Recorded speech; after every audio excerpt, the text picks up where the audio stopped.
because the memories are going to be taken away. But time marches on, and this is all about progress.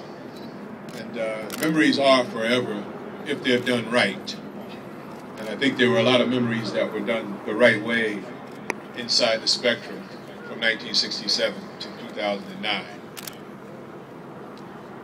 I'm really happy to be here to play a small role in the demolition ceremony, but I feel as though my contributions to the memories during the 11 years that I played in the Spectrum were anything but small.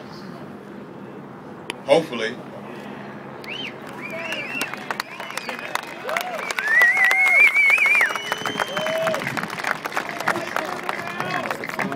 I have a really good friend who lives here in Philadelphia, who is one of my son's godfather.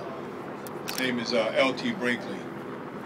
And it comes to mind something that he said to me a couple of years ago. He said, you know what the Dash is?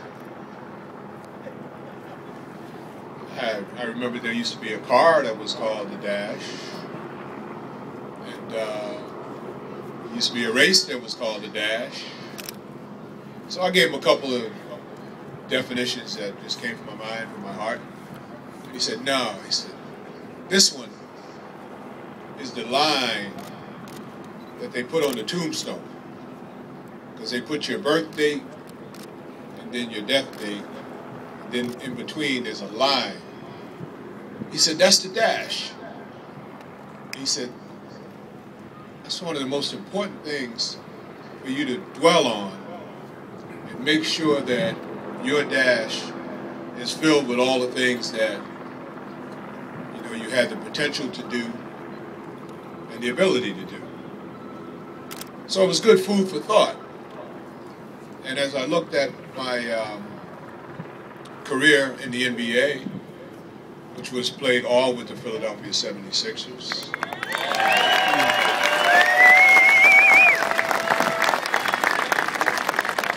there's a dash associated with that.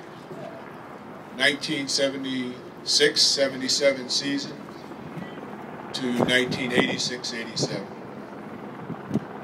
And everything that happened in between is what the Dash was all about. And as I look around and think about the platform that I'm on, and I see, to be politically correct, I don't see old people, but I see older people, including myself. And in thinking about when I first came here to Philadelphia at age 26, I probably was not as politically correct because I would refer to senior people as old people. So just as a reminder today of your takeaways, be kinder, be gentler, and be politically correct when you see people like me walking around on the back nine of life. Just refer to us as older people. But back to the Dash, because it started in a flurry. My welcome to Philadelphia was great. I only had 5 minutes of practice with the team. And then I was thrown into the first game. And fortunately, it was against the San Antonio Spurs, a team that I was intimately familiar with because I played against them 7 times a year back in the ABA.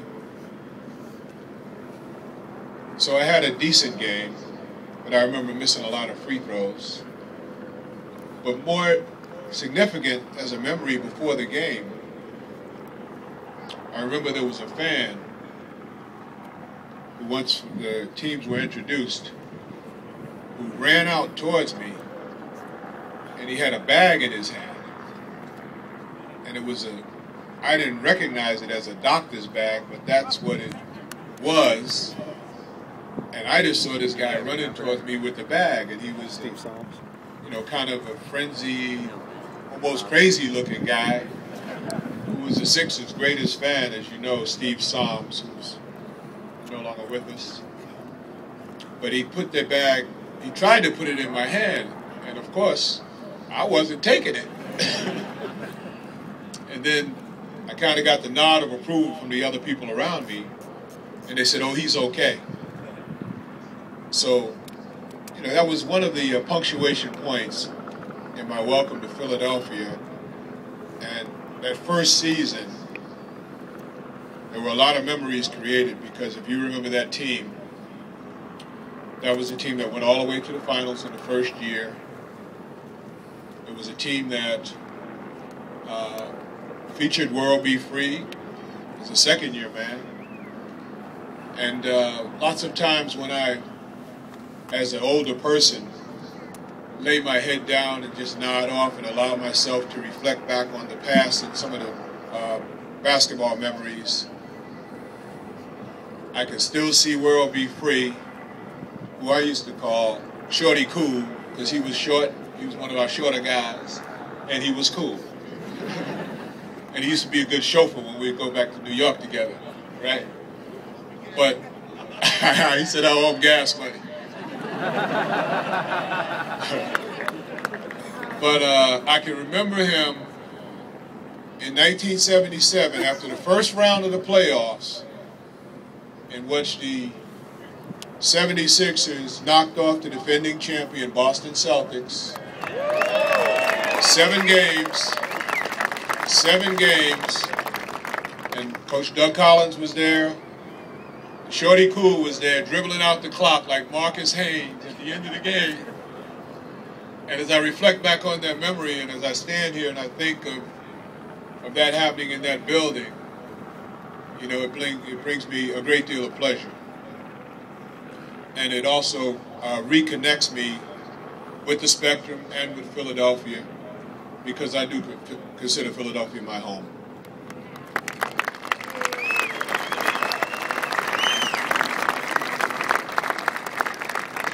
So since I'm only a small part of this program, there's probably only 1 or 2 things else that I want to say. One is that when I came into the NBA, or when I went into the ABA after my 3rd year of college at the University of Massachusetts, I went in through the side door.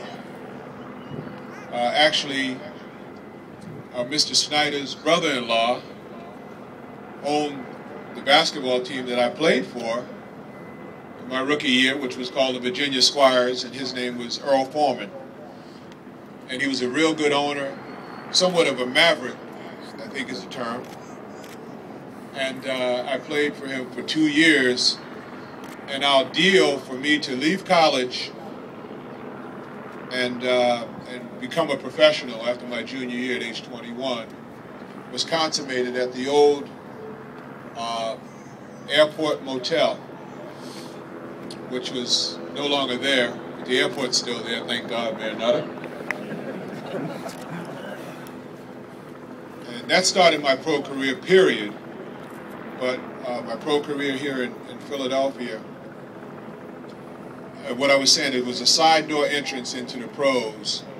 And it was very, very important for me, and I did articulate this to our owner, Harold Katz, that I came into basketball through the side door, and I really wanted to go out the front door.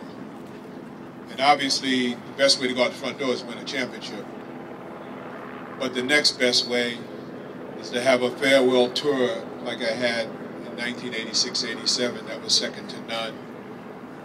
And a retirement celebration in this building behind me that was second to none. And, to be heralded for my contributions to the game of basketball, to the city of Philadelphia, by being recognized as a future Hall of Famer, and one who did make a difference. So the bag at the beginning and the farewell tour at the end are probably my fondest memories. The stuff that occurred during the dash is too numerous to talk about. I remember battling Santa Clauses at a game when there were some unruly fans, and we had all of our security people dressed up like Santa Claus. And I saw this big commotion up in the stands, and I looked up, and the Santa Clauses were throwing haymakers at the unruly fans. The unruly fans were returning the haymakers. So we had to like stop the game to check that out. You remember that, man? I was just thinking that Pat Williams might have had something to do with that as a setup.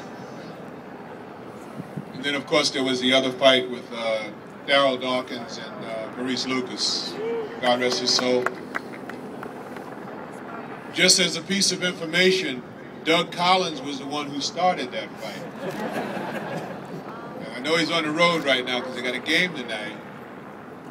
But he caught an elbow from Maurice Lucas, and he went back at Lucas. And then Darryl Dawkins stepped in and said, "You're a little too short and a little too skinny to go after Lucas." So Dawkins jumped in. I tried to be the peacemaker and break it up.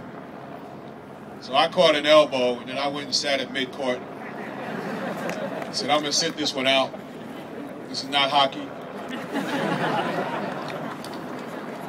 And you know, if you're like the star of the team, then the enforcers are supposed to protect you. You're not supposed to be protecting them. That's what it said in rulebook 101. So we had that go on, and then maybe in a closing, as a closing remark, you know, I would like to talk about the Philadelphia-Boston rivalry. Yeah, it was. I didn't know until I moved to Philadelphia that it was as intense as it was. But I'm looking out, I see all the Flyers jerseys and the Sixers jerseys, and there's always one or two people who are Boston fans in the Philadelphia crowd. There he is. There he is. There's no substitute for bad taste. But all these years later, I'm not mad at Boston anymore. I'm not mad at you. But it was really intense. I mean, to the point where it got super personal. And in this very parking lot, you know, after a game once, after we beat Boston, I was actually accosted when I went to my car by a Boston fan who was very upset. And I said, "Don't you know you're outnumbered like 200,000 to 1? Anyway, he got lost, but the memories are not lost, because it was Red Auerbach, just to pay homage to a guy who was a great basketball man and a great person. He said to me, as he gave me a retirement present, which was a clock that had an inscription on it that said, "Time marches on, Julius, but memories are forever." So we will hold the memory of a Spectrum in our minds and our hearts forever. And, you know, I hope that I can forever be one of Philadelphia's favorite sons. Thank you, and God bless you.